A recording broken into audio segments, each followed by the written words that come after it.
जम्मू कश्मीर में 10 साल के बाद नई सरकार की तश्कील हुई। उमर अब्दुल्ला ने सीएम ओहदे का हलफ लिया और सरकार तश्कील के 21वें दिन विधानसभा में धारा 370 को बहाल करने की तजवीज पास की गई। विधानसभा सेशन के तीसरे दिन जमकर हंगामा हुआ। विधानसभा में धारा 370 की बहाली की तजवीज रखी गई और स्पीकर ने तजवीज पास की, जिसकी मुखालफत में बीजेपी विधायकों ने जमकर मुजाहरा किया। 5 अगस्त जिंदाबाद के नारे भी लगाए गए। बीजेपी ने कल विधानसभा ही नहीं बल्कि विधानसभा के बाहर भी फैसले के खिलाफ विरोध प्रदर्शन किया। जम्मू में बड़ी तादाद में बीजेपी कारकुनान इकट्ठे हुए और उमर सरकार के खिलाफ जमकर नारेबाजी की।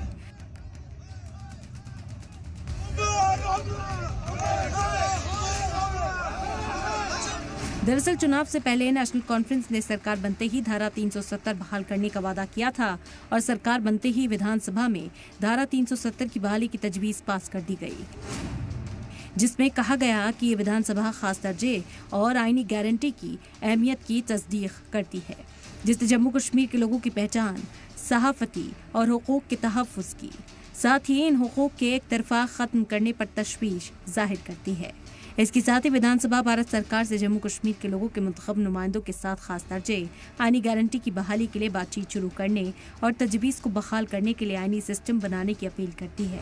जम्मू कश्मीर विधानसभा के इस फैसले पर घाटी का सियासी पारा भी तेजी से बढ़ने लगा है। बीजेपी का कहना है कि तजवीज़ की हिमायत करने वाली पार्टियां पाकिस्तान परस्त हैं और ये वही बात करते हैं जिससे पाकिस्तान को फायदा होता है।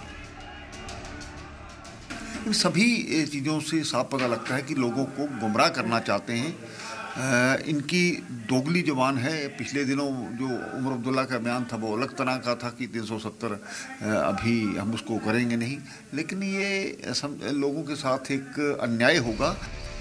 एक तरफ जहां बीजेपी इस मोशन की मुखालफत कर रही है तो वहीं नेशनल कॉन्फ्रेंस और पीडीपी धारा 370 की बहाली की मांग पर अड़ी है। तो आज रेजोल्यूशन लाया गया जिसमें मैंने कहा ना हाफ हार्टेडली ये रेजोल्यूशन लाया गया है। जो इसकी ज़बान होनी चाहिए थी वो ज़बान नहीं है इसमें। उसके बाद रेस्टोर करने के बजाय डायलॉग करो। भाई किस चीज़ के लिए डायलॉग करो? उन्होंने हमारे कपड़े उतारे, उन्होंने हमारी तजलील की। अब आप कहते हैं हम उससे डायलॉग करो उसके बारे में कि आपने हमारी तजलील कैसे की? हालांकि सुप्रीम कोर्ट ने पहले ही धारा 370 को हटाने से इनकार कर दिया है। इसमें कोई भी दो राय नहीं कि धारा 370 के हटाए जाने के बाद जम्मू कश्मीर में दहशतगर्दाना सरगर्मियों में कमी आई थी, लेकिन एक बार फिर जम्मू कश्मीर को अशांत करने की कोशिश शुरू हो गई है। घाटी में चुनाव की तारीखों के ऐलान के साथ ही सरहद पार बैठे आतंकी सरगना बेचैन हो गए और अलग अलग इलाकों में दहशतगर्दाना हमले होने लगे।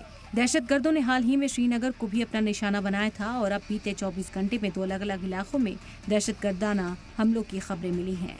बांदीपुरा में दहशतगर्दों के खिलाफ फौज की कार्रवाई जारी है। इस इलाके में सेना ने एक दहशतगर्द को मार गिराया तो एक मददगार को गिरफ्तार कर पूछताछ की जा रही है। बांदीपुरा के जंगलों में छिपे दहशतगर्दों के लिए बड़े पैमाने पर सर्च ऑपरेशन जारी है ताकि दहशतगर्दों का अंत किया जा सके। ब्यूरो रिपोर्ट, सलाम टीवी।